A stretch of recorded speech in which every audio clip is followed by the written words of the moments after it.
నల్లగొండ జిల్లా సభకు నేను పోతనే అమ్మ నేను పోతనే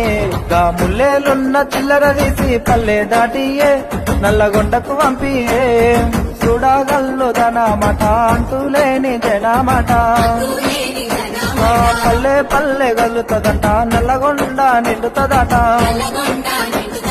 కేసీఆర్ సారును నేను చూసి వస్తనే అమ్మ కలిసే వస్తనే గా ముల్లేలున్న చిల్లర తీసి పల్లె దాటియే నల్లగొండకు పంపియే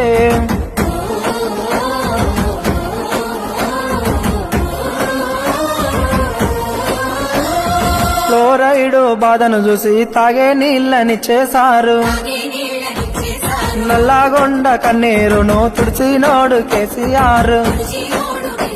ఆ పల్లెకొచ్చిన కృష్ణా నీళ్లు పోతాయంటనే వెనకకు పోతాయంటనే